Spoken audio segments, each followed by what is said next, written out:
Hey guys, good morning. Welcome back to my channel. I am going to show you how to do a simple granny square. I am going to use this number of yarn, number 2. And you can use any number of yarn, guys. It's up to your project's requirement. And also, size F 3.75 millimeter that goes with the number of my yarn. Okay guys, if you are ready, let's begin. We're going to make a chain of 6.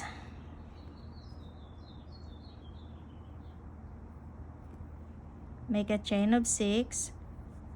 1, 2, 3, 4, 5, 6. Is it too far? Okay. And then we are going to join it with slip stitch into the beginning chain. The reason why I hold it like this is more easy for me to put the hook there, okay? Join it with slip stitch into the beginning chain to form a ring. Alright. Now we are going to make a chain of 3.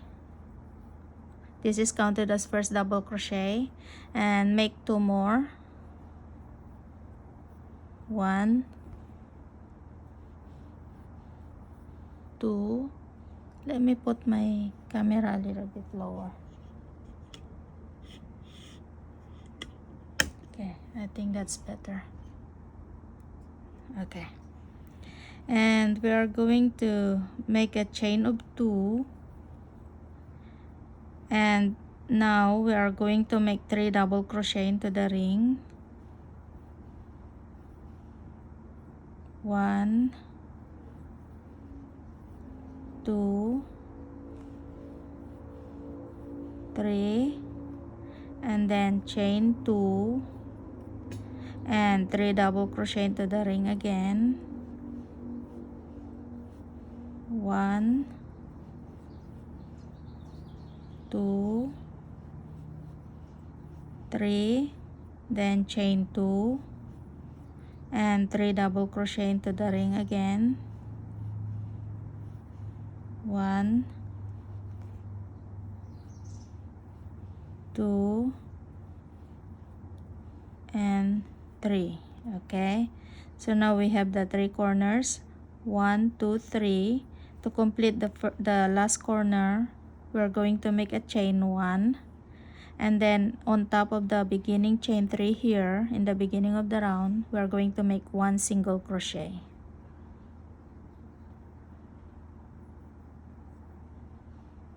Okay, so we have the 4 corners, 1, 2, 3, 4, and now we're going to make a chain 3 for the round 2,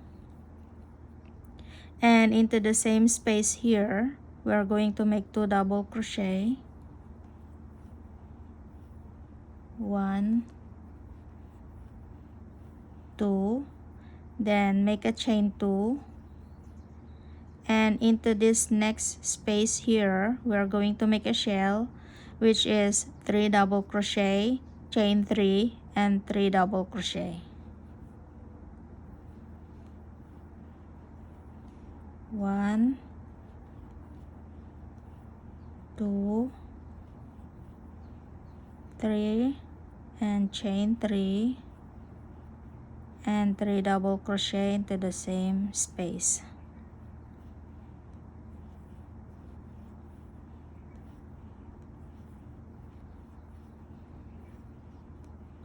Now we completed the first shell, and we're going to make a chain 2, and into the next corner here we're going to make a shell again. 1, 2, 3, and chain 3, and 3 double crochet into the same space. 1, 2, and 3. Okay, now we have the 2 complete shell, and make a chain 2, and into the next chain 2 space here again, the next corner we're going to make a shell. 1, 2, 3, and chain 3, then 3 double crochet. 1,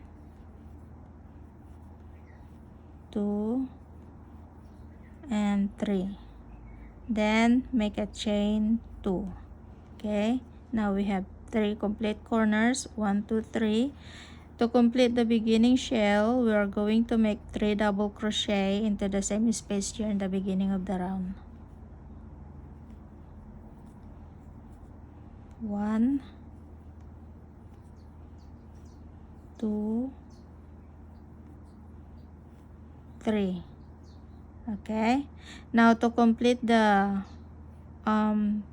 chain 3 space here, make a chain 2 and make 1 single crochet on top of the beginning chain 3.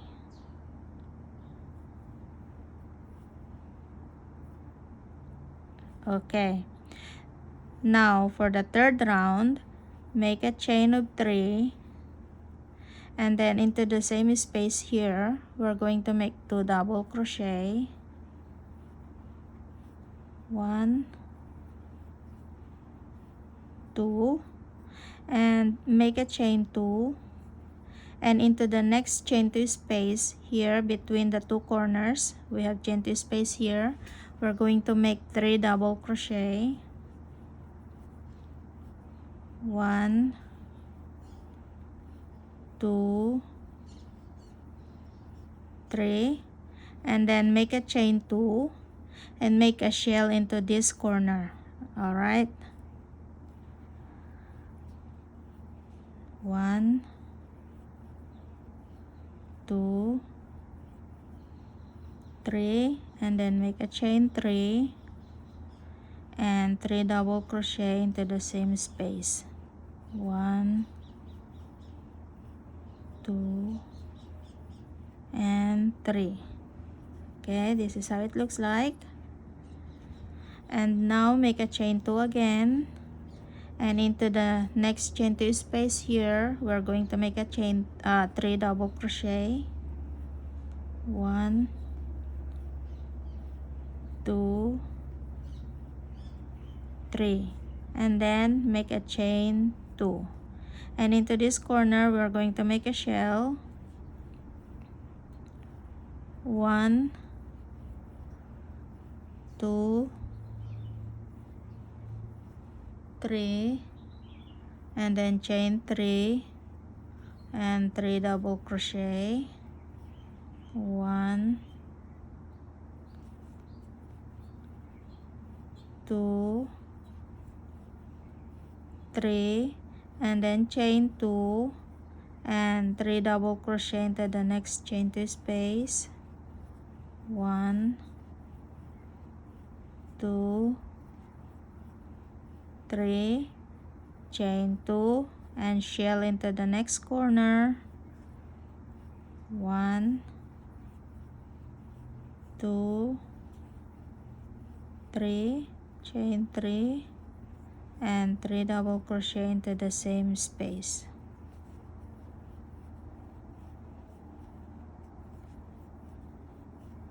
Now chain 2 and into the last chain 2 space, make a 3 double crochet.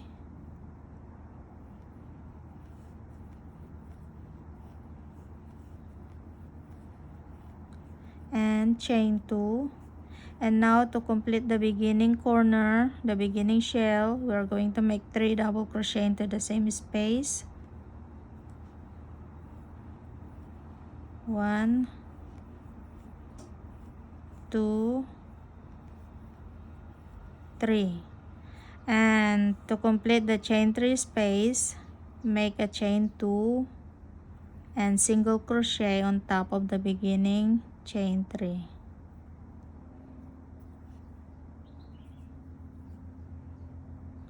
Okay, now make a chain 3 for the next round.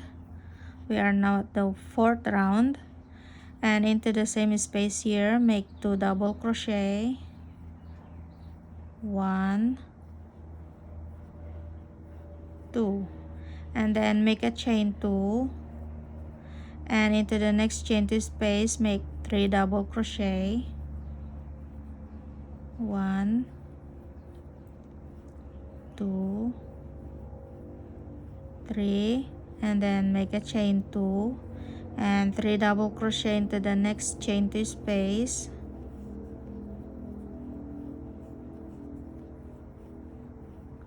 then chain 2 and make a shell into the first corner, 1, 2, 3, chain 3 and 3 double crochet into the same space.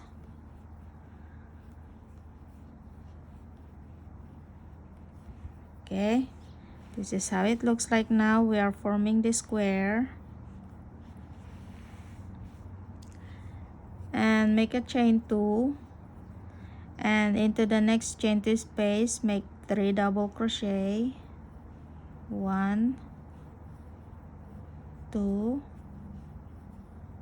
3, and then chain 2 and 3 double crochet into the next chain 2 space, 1, 2,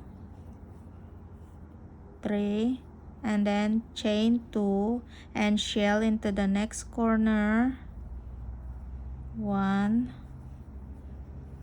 2, 3, and chain 3, 1, 2, 3, and chain 2, then 3 double crochet into the chain 2 space, then chain 2 and 3 double crochet into the next chain 2 space,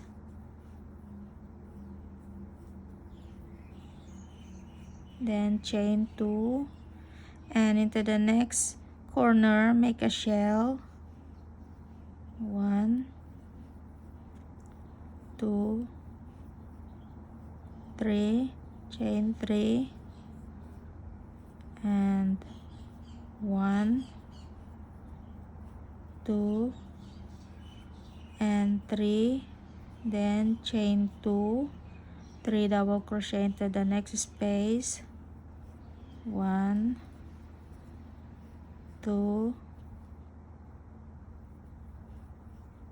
3, chain 2 and 3 double crochet into the next space again,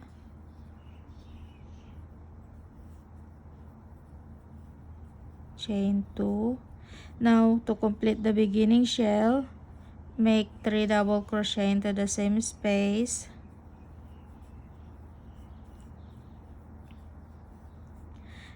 okay, and then make a chain 2 and single crochet on top of the beginning chain 3. All right, this is how this square now.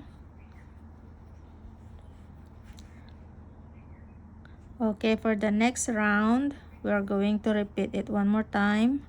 1, 2, 3, counted as first double, and into the same space we are going to make 2 double crochet,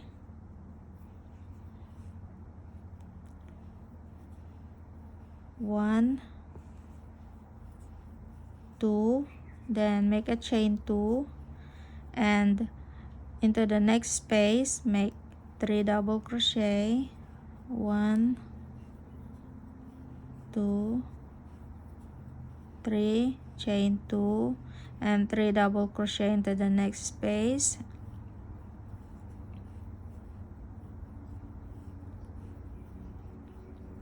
chain 2 and 3 double crochet into the next space,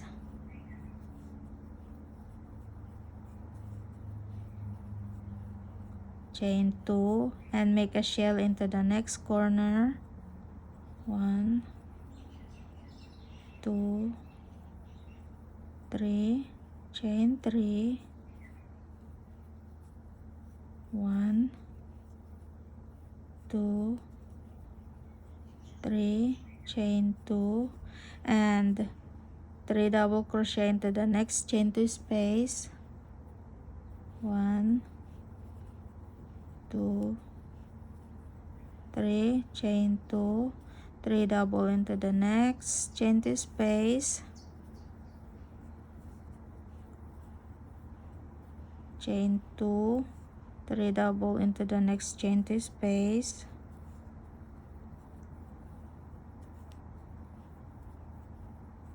chain 2, and shell into the next corner,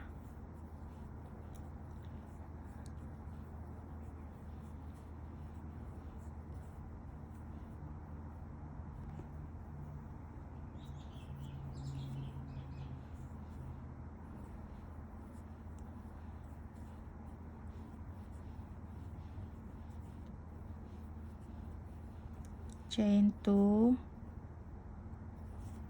and 3 double crochet into the next chain 2 space,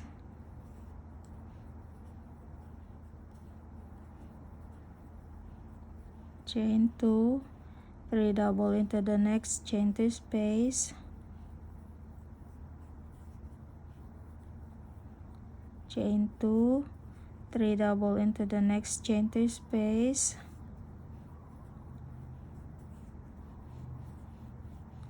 chain 2, and make a shell into the next corner,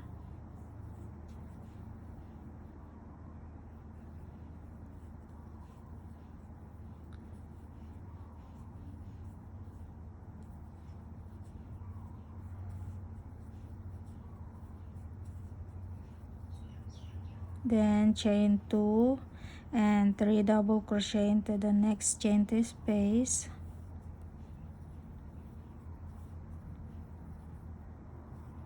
chain 2, 3 double crochet into the next chain 2 space, chain 2, 3 double crochet into the next chain 2 space,